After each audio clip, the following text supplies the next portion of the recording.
Wants to Know. Tonight we will be discussing the recent election, the beginning of the campaign for Kentucky's next governor, and perhaps, if we have time, the upcoming special legislative session. To do so, we have as our guests tonight two outstanding lawyers and also well-known political people, not only here in Glasgow, but throughout the state. The Honorable Walter Baker and the Honorable Bobby Richardson. Walter, we will begin with you. Since the Republicans did so well in the last election, why did they do so well in the 2nd Congressional District and the 1st District, which were usually in the Democratic column in all past elections? Well, not the 1st Congressional District, I think, always, and the 2nd Congressional District until May of 1994. And I think the reason the two nominees, Mr. Whitfield in the 1st District and Congressman Ron Lewis in the 2nd District, is that their philosophy was more attuned with the basic thinking of the citizenry of these two congressional districts. Mr. Barlow, the one-term incumbent congressman in the 1st District, was really an interloper. He had moved back to Paducah about 3 or 4 years before. He was not a native, I don't believe, of the district. Had spent most of his life in and around Washington. Mr. Whitfield, his Republican opponent, had been a one-term state representative from Christian County, was a native of Kentucky, though he had been gone recently for about 10 years. And I think the two nominees stuck to a basically conservative campaign platform, and that was a platform that most of the people of these two districts agree with.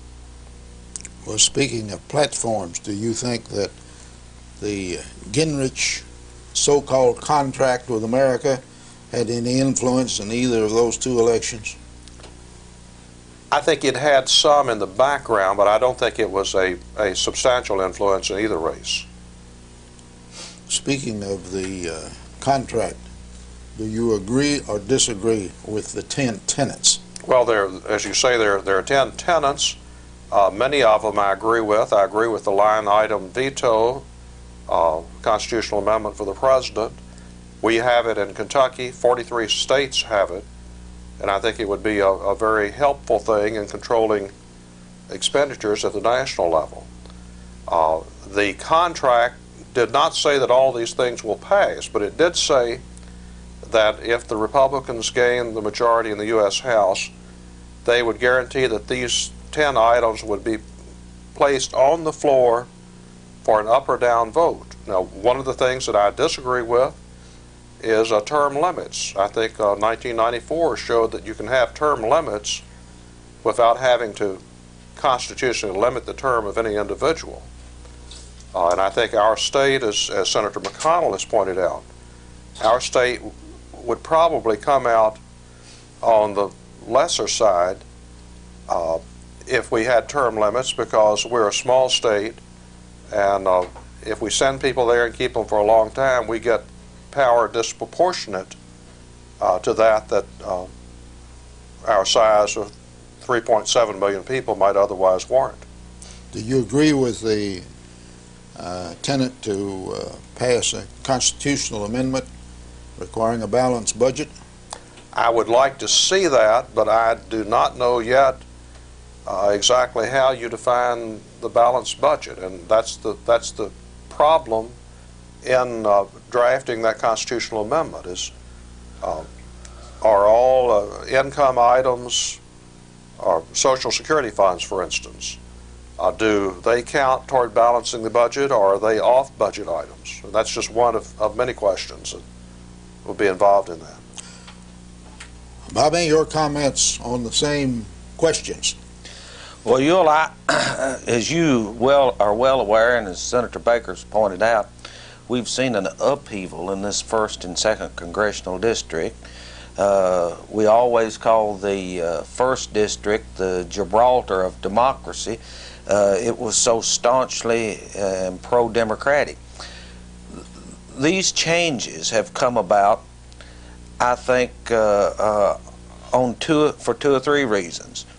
Number one, I think that people are tired in general of what's going on in Washington. I think they're tired of the gridlock. I think they're tired of big government, intrusive government, and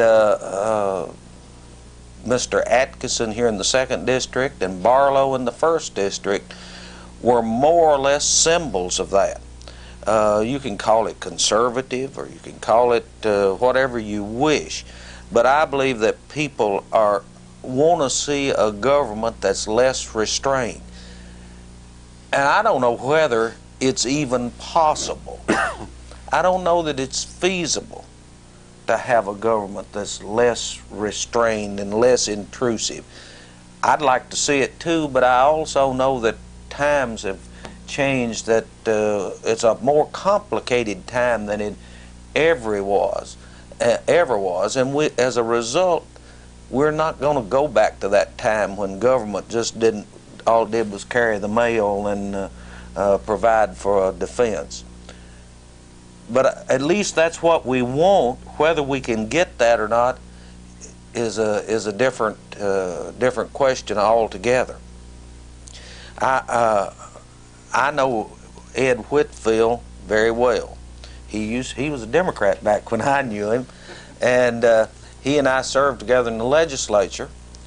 And matter of fact, good friends. Spent lots and lots of our free time together. And he is no conservative. He picked up on these issues, gun control, that sort of thing. He used those to win. He'd never been the big advocate of them before this election, but the loyalties to party seem not to be nearly as important as they once were. Well, did Whitfield actually win the 1st congressional district election, or did the legislature, when they redistricted the 1st district, give it to him? Well, there's a lot of truth to that. You understand that when we think about the 1st district, we think about Paducah, we think about Wycliffe and Murray, but actually we've got to go east of here to go to the end of the 1st district. Albany, staunch Republican county. Monroe County, Cumberland, maybe, I'm not sure about Cumberland. I believe Russell is. Russell County are in the 1st congressional district. So that made a change in party affiliation and registration. Well, the irony of this whole process is when we reapportioned on the congressional districts back in '92, what appeared to be sensible was not what politically could be done. The sensible thing would have been to add Daviess County and Owensboro to the 1st district. That would have achieved the mathematical balance that was required. Then Congressman Natcher did not want Daviess County to go into the 1st district, nor did Wendell Ford from Owensboro. So the Daviess stayed in the 2nd district, and so you had to go somewhere. You couldn't go to Indiana, Illinois, or Tennessee, or Arkansas. So the 1st district moved east and picked up some Republican counties. I think if you'll check the vote in those Republican counties, you will find that they gave Whitfield more than the majority he had in the 1st district, and without them he would not be in the Congress of the United States. You understand too, Mr. Barrickman, I think you're right, but at the time that the redistricting occurred, the Speaker of the House was Don Blanford from Owensboro, and he fit into this puzzle too, because he wanted the 2nd district to stay, Owensboro to stay in the 2nd. But had it gone into the 1st district, it would have made all it would have had to done was add it, and it would have made it a perfect district. Wouldn't have had to even split a county or a precinct, is my understanding. So it makes quite a interesting scenario now. Let's talk a little bit about the election in the second. If you actually examined the stands that each candidate took on each of the issues in the election, there was very little difference in what the two claimed they stood for. With that, given that, how do you explain the huge majority that Lewis got, better than 30,000 in the second district? Bobby? Well, I think I can shed a little light on that. First of all, I think there was an anti-Clinton vote involved in it. You know, frankly, we've got to say that there were a lot of people in this area who were upset with Clinton over the apparent tobacco approach. They were upset over his support of gays in the military, and a lot of other, shall we say, more liberal attitudes. And I think that they weren't voting really for Lewis or against Atkinson, but they were voting against Clinton. Now, I think that had a big impact on it. Second thing, and something that's much more local, as you know, and Senator Baker know, I very seriously considered getting into that congressional race, and worked on the nomination, and think that I had it or could have had it had I decided to do that. The people in Bowling Green were not going to vote for somebody from Owensboro. There was a lot of local jealousy involved in that. And if you'll look at that Warren County return, while it's oftentimes goes Republican in congressional races, it was a trouncing down there. And a lot of the Democratic leaders were not for Atkinson because he was from Owensboro. I think it's interesting also, Uhel, that in both the first and the second congressional districts, the Democratic nominees outspent the Republican nominees.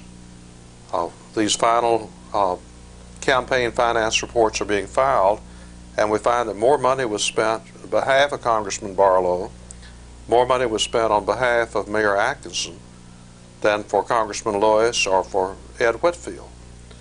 And I think that's an interesting turnabout, because you hear that big Republican money came into these districts and turned the election, and that simply is not what happened. Well, that was what was given credit for the first election of Lewis in the district. But as you say, based on reports that I've seen, it turned around. Another thing in the second district, the people having in May elected Congressman Lewis, I think thought that he was entitled to have at least a fair period of time to prove himself. And they saw no reason, having elected him in May, to throw him out in November. And had he been thrown out in November, the message that he carried to the people in his campaign, which is, if you want to vote against Bill Clinton, vote for me, would have been countermanded. And I don't think the people wanted to countermand that. Let's talk a little bit about the senatorial race in Warren and Logan County. More money was spent in that race than any local senatorial race in the history of this state, and I gather more than twice as much that had ever been spent before. And yet, the man that spent the most money lost the race. You have any comments about that race, Bobby? Well, of course, yeah, I do. I think that Nick Kefoglis, who was the senator and who was reelected, is a fine man and a fine senator, and deserved reelection. The thing that I think he's got a fine reputation in that area too, and it took a lot to overcome Senator Kefoglus's reputation with the people, and they weren't able to do that successfully with money. I thought it was one of the most unbecoming races that I've watched in this area. It was dirty politics. There was a lot of that, and I think that probably, in the end, turned some people off. The opponent, Marshall Hughes, was an advertising lawyer, and a lot of people don't cotton to advertising lawyers, even less than they do just the lawyers in general. And as a result, I think that had an impact on that race. But Warren County has a very, very basic tendency to vote Republican. So actually, Senator Kefoglis, who spent less than Hughes, bucked the trend. Any comments, Senator? Well, I think that certainly is true, and having served with Senator Kefoglis myself for a long, long time, he's an honorable person. He's perceived that way in Frankfort, and I think he would be perceived that way by the people back home. Interestingly enough, in the two senatorial races in Kentucky where the most money was spent, the big spenders both lost. Marshall Hughes lost to Nick Kefoglis in the district in Warren and Logan counties. The former Parks Commissioner under Governor Wilkinson, Rapier Smith in Bardstown, lost to Senator Kelly in that district, which is a highly Catholic district. Nelson, Marion, going up into Bullitt, down into Taylor, and over into Washington counties. And the Republican incumbent was a Mormon, and you would think it would be almost impossible for a Mormon to be elected to the state senate in a district that has a substantially Catholic population. But he not only had been elected 4 years before, he was reelected and was outspent more than 2 to 1 by his Democratic opponent. Maybe they think they can convert him. You're less. You asked a question earlier that I wanted to respond to a little bit, if it's all right. That's fine. And that was this contract on America. I was surprised you hadn't already commented about that. Now, they call it the contract with America, and I say it's on America. But, you know, the thing about this is, and I think it was trying to pull the wool over some eyes, is that they said we're just going to vote on this, term limits. Now, I'm for term limits. Senator Baker's against them. He's supposed to be the Republican conservative, and I'm supposed to be the Democratic liberal. But I'm for term limits. Just generally speaking, there's no way in the Congress for an incumbent to get beat unless there is just a across-the-country trend like we saw this time. When we say that Kentucky would get more power, well, that's what's wrong in Washington now, is greed, trying to get more for this district, trying to get more for that state. We don't need to have up there people that make a career in Washington. People that go to Washington ought to have to come back home soon and live under the same laws that we live under, the ones they pass. That was one of the things of the contract, was to apply to the members of Congress the same laws on discrimination, other things that apply to you and me as employers. That they had never been able to get through the Congress before, and that's one of the 10 tenets in the contract for America. Well, they said they were going to vote on that. They didn't say they were for it, you see. They just said they were going to vote, put it up there and vote. You know, when I was Speaker of the House, well, we in Kentucky, sometimes we'd get in a position we'd have to vote on some things we didn't want to, but we knew they weren't going to pass because we had our lesson up.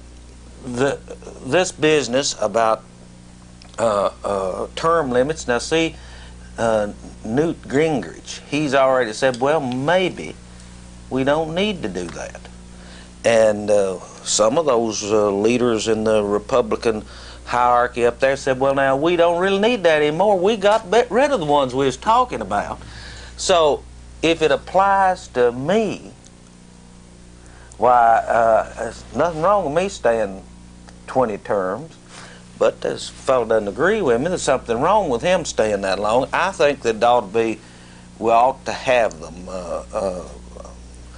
And I stayed in the legislature 20 years, you know, so it ought to... I think a problem we have, though, if you put restrictions on the terms of office holders, legislators, that power that formerly was vested in the elected representatives of the people is going to go somewhere. And the somewhere that it normally goes is either into the bureaucracy and the agencies or into the staff in the legislative process, neither of whom are elected by the people, neither of whom are accountable to the people. And that's a fear I have as this term limits fascination catches on across America, is that you're going to have unelected bureaucrats and staffers who are really going to be dictating public policy for the people of this country. How is that different than the bureaucracy and the rules that they make supposedly pursuant to legislation that's passed by the Congress of the legislature? Well, it is no different, except it would be far worse. Well, we could apply term limits. We can apply limits to those staff people. Now, I tell you, if you will let the staff in the legislature do it, they'll run the legislative body. Now, I know, and I didn't let them run me, but you can limit those people too. They're not on the merit system. Congress ought not to be a career for anybody. Bobby, I would take it that you would agree with the proposal of former Governor Lamar Alexander of Tennessee to half the salaries of the member of Congress and require each session to adjourn on June 30th of each year. You know, I think that there's some merit to that. Legislators move slowly. A good example. Now, Congress doesn't pass anything like the number of laws that we pass in the Kentucky General Assembly. But if you will look, we used to meet 60 days in Frankfort. In the last 5 days, all the bills was passed. Well, we extended that to April the 15th. When are all the bills passed? Last 5 days. 90% of them, I think that I can safely say that. Well, they could do the same thing in the Congress. Congress got a little more of a watchdog job than the legislature has. But you know, even during World War II, Congress didn't meet full time. They were on call, but it wasn't in continuous session. The British Parliament's not in continuous session. And I think we could cut them off at part of the year anyway. Well, I've always maintained that there's a pressure cooker effect in legislating, in the legislative process, and that people do not get down to really doing the hard, nitty-gritty work that has to be done and making the tough decisions that have to be made until the time is on them and they have to make them. And having a 60-day session forces us at the Kentucky General Assembly, before those 60 days are up, to make those decisions. If the Congress of the United States had to adjourn by June 30, I think they'd get to work earlier and get more work done in a more tidy manner than what they're doing. But now they waller around up there all year. Let's get back for just a moment or two on the senatorial race in Warren and Logan counties. Is there any way that expenditures are going to be controlled not only in that race, that type of race, but in state races and federal races, other than what is attempting to be done in Kentucky now by the state putting up so much money, and of course there's been a proposal in the federal Congress to do it. Two questions. Would that work? Is it going to work in Kentucky? And the second question is, if it doesn't work, is there any other way to control it? Well, we're going to get the first chance to see if it works in the gubernatorial election in 1995. It's unlikely at this juncture that it may even be invoked in the primary in either party, because the candidate has to raise, what, 300,000, Bobby? 300,000. His opponent has to raise 300,000 before it kicks into effect, assuming the candidates have agreed to participate in this process. And the participation, as everyone understands, requires that you limit your total expenditures to $1.6 million in that primary and in that general election. So we're going to find out in 1995 whether that works in Kentucky. The second alternative, and I believe the state of Wisconsin has a bill, or is working on some legislation that will work its way up through the federal courts, hopefully to the Supreme Court, is to challenge that Vallejo decision, Vallejo versus Buckley, back about 1975, that said that you could not put any limitations on what an individual candidate may spend in behalf of his or her own election. And I believe the Supreme Court will revisit that, and hopefully they will reverse themselves in that area. Bobby? Well, I think very definitely that this decision that Senator Baker's talking about needs to be revisited. During my last tenure in the session of the legislature, when the issue came up about public financing, I wanted Kentucky to pass a law that you can't spend but so much money, period. Now, and then take the issue on up to the Supreme Court. I believe that they had changed their mind now. The trouble with putting a spending limit on is this. Here are these one-issue groups out here, the anti-broccoli league or something of that sort, that spends money which the candidate doesn't have any control over, or at least ostensibly he doesn't have any control over. That's a bit difficult matter to deal with. I'm against public financing of campaigns. I don't believe that the tax money ought to be used to finance campaigns. I think that people that are interested in government ought to be able to contribute limited amounts and ought to be able to deduct it. But I don't think we ought to use tax monies to run the campaigns. But we've got to do something about just putting these seats up for sale, so to speak. You know, the first time I ran for the legislature in 1971, I spent a little less than $5,000. And knowing Baker, I bet he didn't spend $50. But, you know, and what did they spend in this race in Warren County? $300,000. $300,000. It just doesn't make sense for a job that pays about an average of $20,000 a year. If you believe in a democratic form of government, this is so intimidating on a person who might otherwise aspire to be a candidate for public office that it's just going to prevent very capable people who would make fine public servants from ever offering themselves as candidates, because it's too blame expensive. And for that reason, I agree with you two gentlemen. I think the court not only needs to address the issue, I think they will address it, and I think in the final analysis they can go back to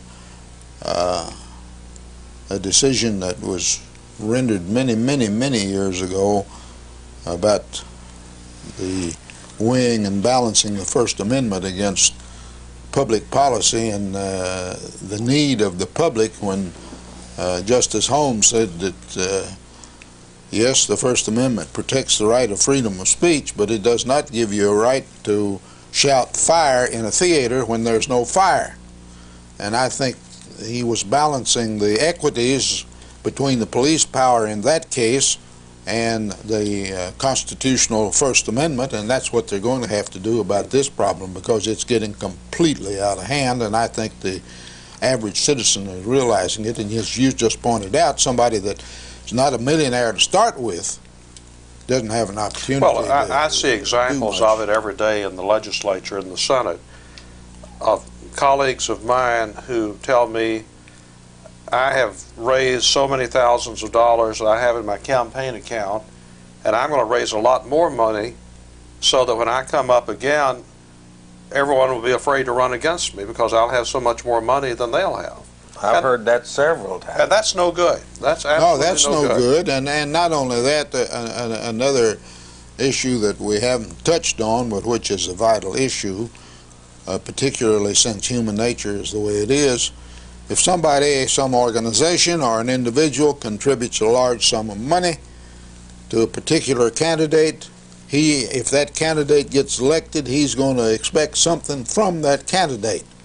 Now, as to whether the candidate's going to deliver or not, that's a different question. But if a close question comes up and that man's interest is involved in it, the recipient of that money is mighty apt to go with the man that contributed. And I think that's bad, and I think that's an issue in all of this also. And that needs to be addressed. Well, as a general rule, and there are exceptions to this, and I know of exceptions to it, but as a general rule, people contribute to campaigns because they think people have the same philosophical outlook, or they're going to vote the way that they're going to want them to vote. Now, I've had people to give me money in the campaign, especially when I ran for lieutenant governor, that wasn't looking for anything and didn't care how I voted on anything. But that's the you had others that thought otherwise. Sure. And until the law was changed so that you could not accept any contributions after the election, I can remember a couple races where organizations sent me checks after I had been elected. Oh, yeah. For my campaign account. And where were they when I needed them? Well, they weren't figuring that they was going to need your vote at that particular time, Walter. Well, they always wanted to give good contributions to people that didn't have general election opponents. And you know, I didn't, and I don't think Walter did. I always just sent their money back. I didn't have any reason to have it. I didn't even maintain a campaign fund from one election to the other. No, but that's not what a lot of them did. After all, the former member of the House from Lexington, how much was it that he had when he finally retired and could keep? Congressman Hopkins had about $630,000. He had pledged that he would not keep it when he was a candidate for governor, and then having lost that race, he kept it. He kept it. Well, of course, they didn't take him up on his contract. Now let's get to the upcoming governor's race. Apparently, Walter, you're only going to have one viable candidate for the Republican nomination.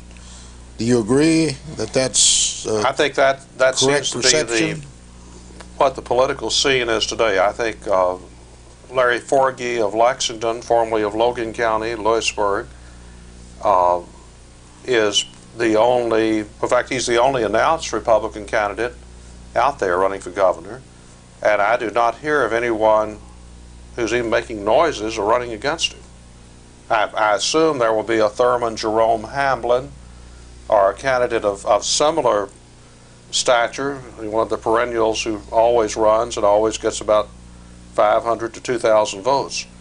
But other than that, I don't see anyone out there opposing Mr. Forgy in the primary. Bobby, let's talk about the Democrats a little bit. We've got, what, 3 announced candidates already? Well, we've got Babbage, Patton, and Gatewood Galbraith. And maybe others waiting in the wings, we don't know yet. Of the 3 that have announced, which one, given today, which one do you think is the stronger candidate? Well, I would have to say that I believe Lieutenant Governor Patton would have the edge, and a substantial edge, as I see it. As I talk to people in various parts of the state, they indicate to me that Patton is running ahead, or they believe Patton's going to win. I think that his weaker area is probably West Kentucky. Babbage probably has a stronger presence in Western Kentucky than any other part of the state. But odds are on Patton right now. What difference would it make if the former mayor of Lexington and the present congressman from the district got in the race? Well, I think it would have a substantial impact on the race. My personal opinion is that he would be the strongest of the candidates right now, but I think that it is more or less definite that he will not be a candidate, because the Congress meets again in January, and they're going to have a different schedule than they've had in the past, and they're going to be working Newt's going to put him to work. Newt's going to vote on his contract, and they'll be voting 5 days a week up there, and as a result, he can't campaign. He can't. You can't run a governor's race on 2 days a week. Just impossible. I think that there's a very good chance that Wallace Wilkinson will run. I believe if this public financing law is held to be unconstitutional, that he definitely will run. And I've got that straight from the horse's mouth. And I think that David Armstrong out of Louisville, county judge up there, former attorney general, could be a formidable candidate. You've got to recall that we have a runoff provision in our primaries in Kentucky now, and that if a candidate doesn't get at least 40% of the vote, that they have to go into a runoff. Well, if you would think for just a second, Louisville almost has 40% of the Jefferson County almost has 40% of the people in Kentucky in it. Close, about 27%.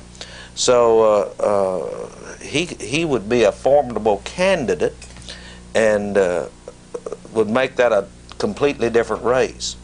Now, I'm not saying on 1-to-1 whether he or Patton would win, but it'd be very interesting.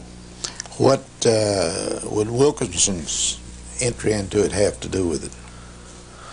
Well, a lot of people still are admirers of Wallace Wilkinson, especially the more rural parts of the state. I think that you can see that the things that went on, the factories that went to the rural sections of the state, the improvements in the transportation systems and so forth, the sort of forgotten areas were not forgotten while Wilkinson was governor. And with all of his warts and all of his faults, there's a lot of admirers out there. Oh, there are a lot of state legislators who would welcome having another strong governor of the type that Wallace Wilkinson was. The contrast between Wilkinson and Brereton Jones in terms of ability to use the power of the office is startling. I think you can say that again. Well, which of the numerous candidates that you have, possible candidates that you have for the Democratic nomination that you have mentioned, which would be, in your judgment, and again, I realize that things can really change between now and next November, and a lot of people can stumble, and there can be different issues and so forth, but of those mentioned, which do you think would be the stronger candidate against Forgy come November? Well, of course, I think any of them could beat Forgy. It's my opinion. But you want to know which one would be the stronger. You think Gatewood could? Which one could beat him the worst is the question, I think. we have not had but one governor from eastern Kentucky in modern history. That was Bert Combs. And we've always had a bit of a prejudice against electing eastern Kentucky governors. And that is a strike against Paul Patton, I think. But on the other hand, I think his 3 or 4 races, his successes in the coal business, his successes in government, really, would make him probably the most formidable of the ones that I expect to be candidates. You're talking about having had only one governor from eastern Kentucky. You've never had a governor from Louisville. Yes, Well, we have. did. Who? A.E. Wilson. We had a Republican. In fact, he was a Harvard graduate. Well, okay. That's not modern history. I'm talking about Democratic governors too. Of course, Lawrence Weatherby. Lawrence He wasn't from Jefferson Louisville. County. He was from Jefferson County, and Weatherby, insofar as becoming governor in the first place, was somewhat of an accident. And then he was a sitting governor when he was elected, which helped him a lot. But Well, he became governor when Governor Earl Clements was elected to the U.S. Senate Right. and resigned. And they're right, and then he became governor, and then he ran for a 4-year term and won it. But he ran as a sitting governor, which helped him.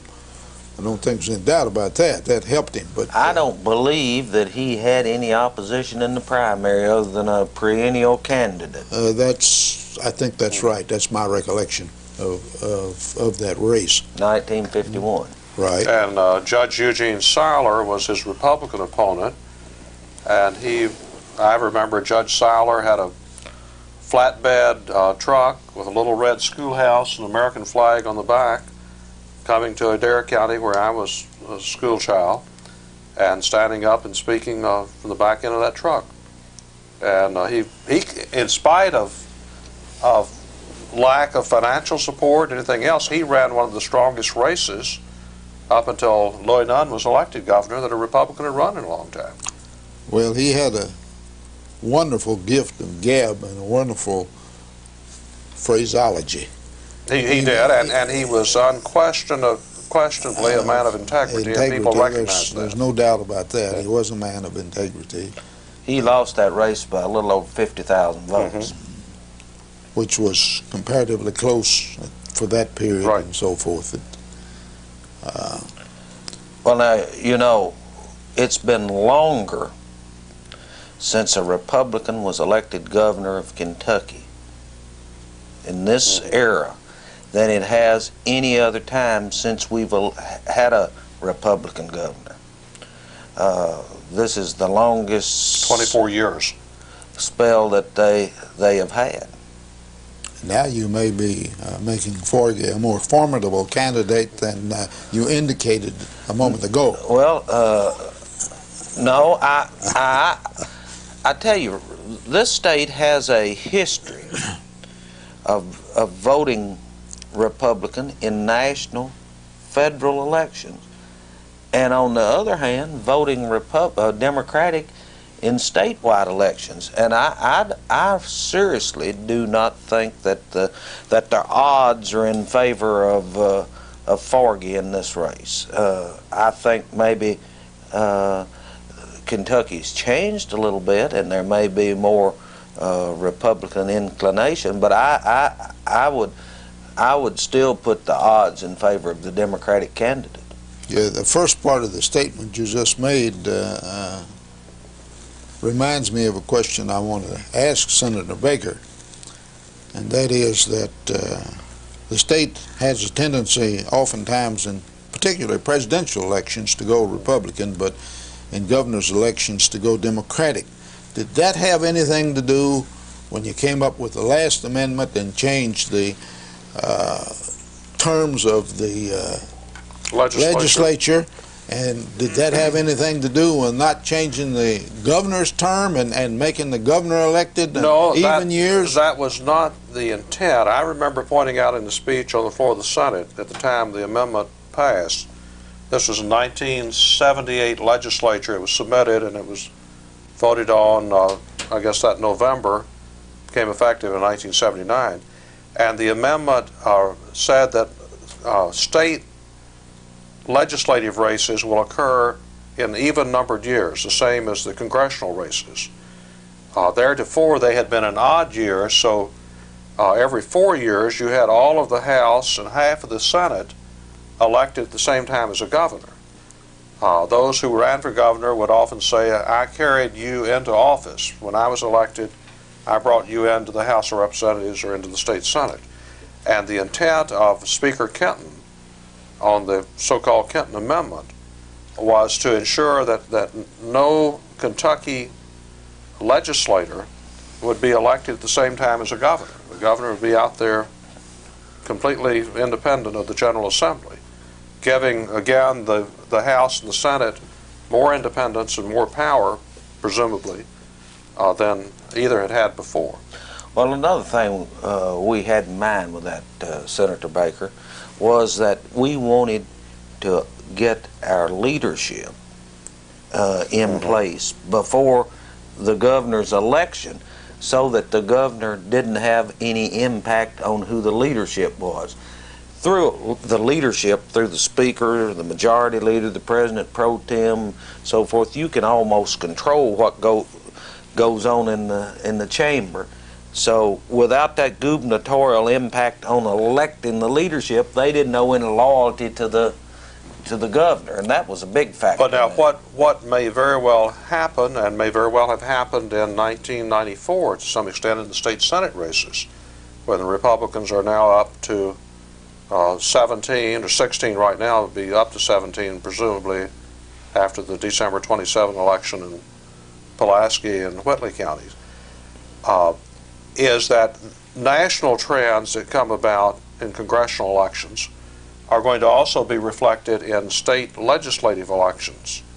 And that is something significantly different from what we'd had before. And that, I think, will help my party. Senator Baker, how long has it been, to your knowledge, since the Republicans organized the state Senate in Kentucky? They have never. Well, now they did organize in 1920 session. There were only 18 Republicans in that session. But they got now I'll tell you, my uncle, J.H. Brandstetter, was in the Senate, and they were able to get one of the Democrats to vote with them. Yeah. And then they had a Republican lieutenant governor. Thurston Martin's grandfather. And as a result, the Republicans controlled the Senate and organized the Senate that session. But has it ever happened since then? No, no. I looked up the other day, and 18 is the largest number ever of Republicans in the Kentucky Senate. Well, isn't it, and both of you have been there, both of you have served in the House, and you've served in the Senate, isn't it rather absurd to have a governor elected in elected in November, take office in December, and have to present a budget in January? Well, it may not be absurd, but it's terribly difficult on that individual and any administration coming in. There's not been but one governor that I've known of that really had the ability to do that, and that was Julian Carroll. He could do it, but otherwise it's asinine, it's absurd. Well, let's just talk about the dimensions of it. The total budget for this Commonwealth of all funds over a 2-year period is almost $25 billion. The general fund budget, that's excluding federal funds that come in Kentucky and the state at least guides the direction of the expenditure. The general fund budget is somewhere around 10 or 11 billion dollars.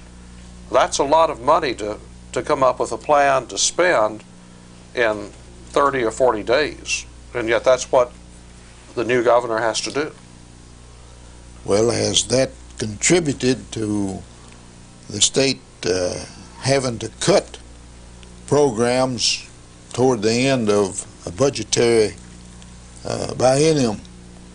I don't think necessarily so. I think what's contributed to it is that we as a state, just like many people as families, have wanted to spend more money than we really had. And we wanted to buy things that we couldn't afford. And unless we exercise fiscal discipline, that's always going to happen. Mr. Barrickman, you know, we talked about a balanced budget a little while ago. The way you have to leave Frankfort with a balanced budget. Well, how do you do that? Well, you estimate what you're going to take in, and then you authorize the expenditures of that estimate.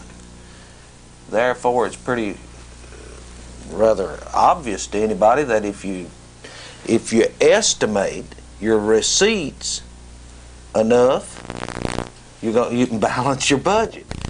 And that's what's been happening in Frankfort. They've been increasing, the governor's been increasing his estimated income and passing these programs, making everybody happy, but then when it got down to the end of the time, the money didn't come in like he estimated it would. He was betting on the come.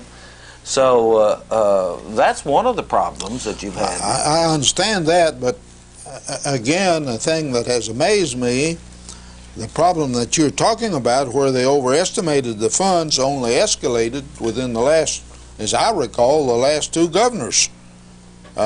In the Collins administration and the Wilkinson administration. Before that, the estimates and the actual revenue pretty much balanced. Well, even before I left the Senate in 1981, under Governor John Young Brown, there had been, I guess, an overestimate of income, and we had to reduce the budget. I remember Governor Brown coming before the Appropriations Committee. Yeah, but you did reduce it. We did reduce it, right. And you didn't have until the Collins administration and the Wilkinson administration this business of not reducing it and overestimating it and then having to cut services at the end of the budgetary period. I thought hurting perhaps the higher education institutions worse than anybody else. They've been neglected. Well, they have in one sense been neglected, but part of the neglect, I think, and I may be the only one of the 138 who feels this way, I'm not satisfied that the higher education institutions have been forthcoming in making known to the General Assembly the revenues they have available. For instance, I very strongly believe in the University of Kentucky building this new library, and I voted that way in the Senate this time. The legislature chose not to fund building that library. The university has come up with a way now of finding $3 million a year to build the library, and also says that it will in no way reduce the quality of education or the services provided to people who are students at the University of Kentucky. Well, if that's so, then somebody didn't shoot straight with us. Well, I don't want to defend the University of Kentucky here, particularly here tonight, because we've got other subjects, but I will say this, that a part of what you're saying is based on the fact that the athletics, the Department of Athletics is going to continue to be able to furnish the money to fund that, and a few more years of football coach that we've got now, and the decline in attendance and decline in other revenues that go to the athletic fund, that's not necessarily going to happen. But I don't think we need to get into that here tonight. But I don't know, I think that you're questioning the honesty of the university. I'm not questioning the honesty, but what I am saying is that there seem to be funds at the universities that are off budget that they can use to do with as they please, but don't ever figure into the equation when the General Assembly is budgeting for the university. And that causes a certain distrust, I think. Well, that's true. That's always been a question among legislators that have thought about it. You all know this library. It sounds awfully good. Need a library at the University of Kentucky. Do you gentlemen know what percentage of that library is devoted to stacks or places for books or places to for research? 40%, at least with the plans that they had when the legislature met, and the rest of it was office space. And we talk about a bureaucracy. We need to consider what kind of plans they had for a library. And it was my understanding, and I may be wrong and have the wrong information, but that the space for books and research material is not as large in the new library as it was in the old one. I have no idea. I haven't seen any plans one way or another. Now that was told to me. But that, of course, straight. you've also got this other question with computers and so forth. You're going to have need for less books and less stack space in the future than you've had in the past. But the few minutes that we've got left, let's talk about the special session, or the governor's intent to call a special session of the legislature. Do you think he's going to call it? I think he will, though when I was in Frankfurt a few days ago, it was about 50-50 people voting as to whether there would or would not be a session. What's he going to call it for if he does? How limited is it going to be? What he has indicated publicly at this point is that it will be to take the Kentucky income tax off private pensions, effective as of a certain date, and that is the only thing that Governor Jones, I think, has announced so far. There are many who are lobbying him to also take the inheritance tax off, to take the tax off intangibles. These are three things out there. Former Lieutenant Governor Wilson Wyatt visited the governor the other day asking for those two things to be included in the call. I doubt if they will be in there, is my guesstimate. Of course, I'm not sure that the public generally realizes it, but anyhow, he can limit what's going to come before a special session of the legislature in his call, and there's nothing the legislative leaders can do about that. Assuming that he listens to former Lieutenant Governor Wyatt and includes these other two things in his call, do you care to make a prediction as to whether they will fly? Well, I think it's like a dry day in Kansas when you throw a spark out in the wheat field. I think it'll burn. Whatever he puts out there to cut taxes will pass. Well, I'm talking about if you include in it, though, a call to get some money for expanding the convention center, and I think that will be a very, very close vote. Unless there's something. The two convention centers, Louisville and Northern Kentucky, and the Kentucky History Center and Frankfurt, are the three projects he's mentioned. You think that would be close? At this point, I do. I don't know how it will spin out. You think his call should be limited or not? I mean, limited to that one issue or not, Bobby? I don't think he ought to call it at all.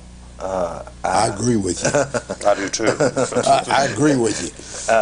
You know, everybody's wanting to cut taxes, and I don't want to pay any more taxes, but we're just sort of getting things in balance. Let's just wait and see how if we've got a surplus next year, and then we can cut taxes if we've got that surplus. There's no use to cut them, then have to come back and raise something else. Well, in addition, there's a committee out there that is supposed to be studying the possibility of rewriting the whole revenue part of Kentucky, and I think at least they ought to wait until they make a report and see what kind of recommendations they come up with. Gentlemen, the time is just about up. I appreciate your being here. I think it has been interesting and informative.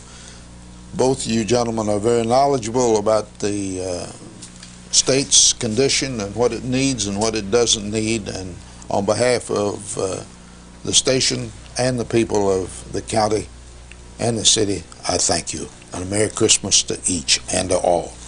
Thanks, Mr. Barrickman.